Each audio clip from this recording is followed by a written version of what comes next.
meeting the people and being outdoors and just everything in general about it. I like it because I'm outside and I like to communicate with people. I like to be able to talk to them. Yeah, I do like it because you're outside, get to meet a lot of people, which I like to do. I don't like the rain especially, but you have to, you know, good with the bad. And I like to move around. Can't stand, you know, just to sit still. So car hopping is a pretty good job. Well, it seems that in 1920, probably, my father, J.G. Kirby, got the idea of serving people at their cars, food and drink. And we used young boys for car hops then, primarily because it was an interim job while they were going to school. Most of them high school students. World War II kind of changed the picture a little bit. They went off to war and they had to replace them with someone, and obviously it was females. My wife and I was talking one day when a football game was on, and we noticed how pretty those little girls looked in shorts, and the baton leaders and cheerleaders. And we thought that, how about opening up a drive-in? We started out with 5 girls in shorts. And business just got so good that we couldn't take care of the customers. And we had to put on more girls. And first thing you knew, we had over 100 girls working every day. Well, the girls had to be real pretty, the prettiest girls we could find, and we had really the pick of the field because jobs were real hard to get then. And we could really pick out the girls that we wanted. And they weren't too short or not too tall and not too fat. We had so many girls that we had to have head car hops on each shift. And they watched out for the girls and reported to us if they wasn't working right or they was working right. And we had lockers all in the girls' locker rooms. Each one of them had their own locker with a number on it, and they would go ahead and change their clothes and come back dressed up. And Miss Sybil's there, or the head girl would inspect all of them. They had to polish their boots every day, and they had to have their uniforms neat and clean at all times.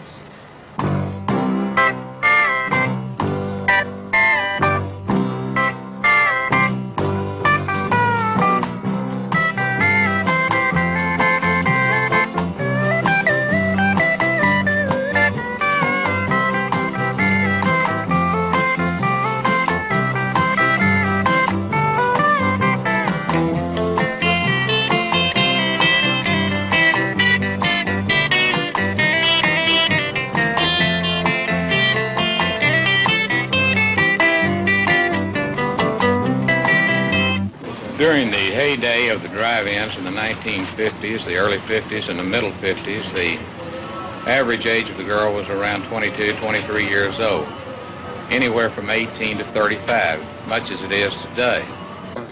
The ages was about 18 to 25. I've been car hopping since I was 13. And some of the girls kind of stored about the age. They was, instead of being 18, they were about 15, 16, but they looked like they were older than 15, 16 years old. Well, we never did get any trouble over them, but he wasn't supposed to hire anybody to sell beer under 18. During the early period, they didn't have a tray that we think of as being put on the car window for them to be served, so they used round trays. And obviously this was inconvenient to customers, laying them in their lap and not being experienced in spilling things. So my dad began to think about a better idea, and he had a man design a tray that would hook on the car. When I first started out, I could only carry one tray. I can carry about a total of 5 trays without. That's 4 in one hand and 1 in the other. And this woman that worked on Samuel, she told me that I was going to learn how to carry 3 trays that night. I have never spilled but one thing on a customer. I can knock on wood and say thanks. So I spilled things all over everybody, you know, but then when I got the hang of it, it was really good. You know, I could do it real good. But I did make a lot of mistakes the first night, a lot of them. And something funny is the time I went out, I had ordered a chocolate malt, and the chocolate malt spilled all over me. And I just had a brand new suit on. I mean, it was brand new, and it was clean, you know, and everything. And I had to walk around the rest of the day with sticky, gooey chocolate malt. You make a little mistake, just like you do today, spill something on someone's clothes. Well, you had to correct your mistakes and clean up the messes that you made. But we did a good job then, and mistakes were not very many. Well, you hardly ever had any trouble, only seemed like the girls and their boyfriends. They knew that they didn't have to take anything off of the customers, because that was one thing we were real strict about. We don't have too many problems with most of our customers. Once in a great while you'll get a group that has had too much to drink, and they'll get a little bit over inebriated, and they'll start saying out of way things to the girls. But if the girl is smart, she can pretty well put them in their place fairly fast. If I'm hassled by a customer, it usually doesn't bother me, because I just laugh it off, unless it's really bad, because usually I've got a way of getting around them. And I've made some of them laugh. Once in a great while, we'll have to come inside and get one of the men inside and come out and call whoever's doing it down.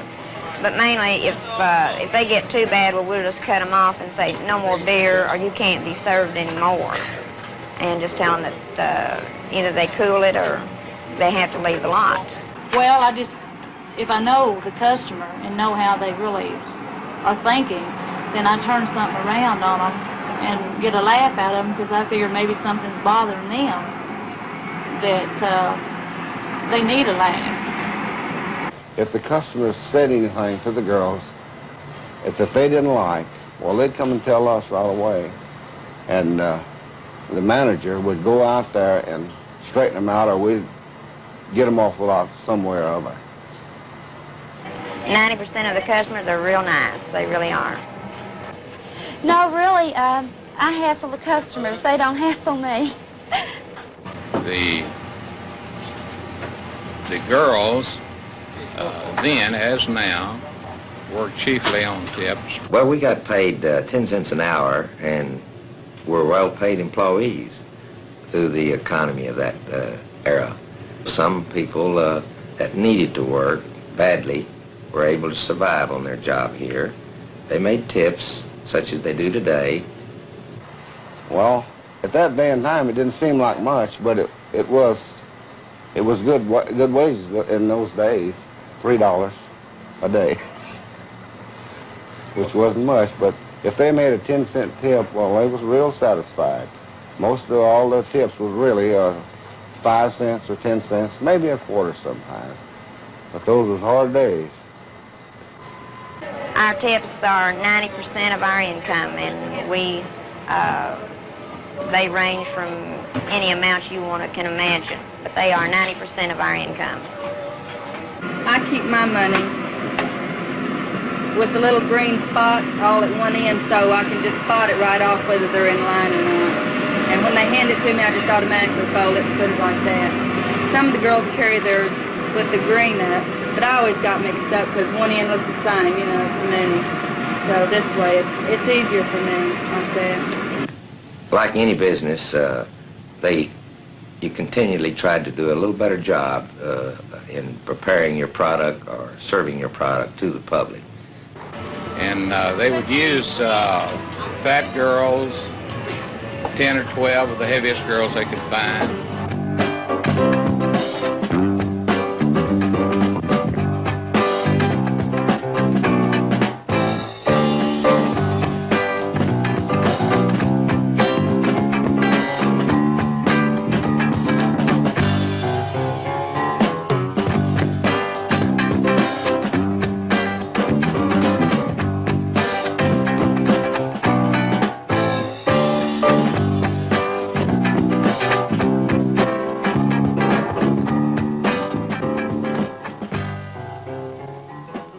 they would find girls that would skate. They'd put all the girls on skates, and they would carry out the orders and the trays while skating. They even at one time tried to air condition for give you a little more comfort. Big blowers, and it's put it in your window and blow some fresh air. This didn't work particularly well, besides not being economical. People didn't like all that wind blowing in their face. But the same things that are true today of the operators who were successful then and are successful now are those operators who have good food and good service with a reasonable price. You were able to satisfy their desires to enjoy a good sandwich and a soft drink at that time, and eventually beer. People were not as critical then as they are today. I don't know whether that's insignificant or not, but times do change. The future of the drive-in business today is as bright or brighter than it's ever been. I think the future of the drive-ins will, I hope, to remain like they are. Because everyone likes to look at a pretty girl. And I believe that place in Houston and Dallas proved that.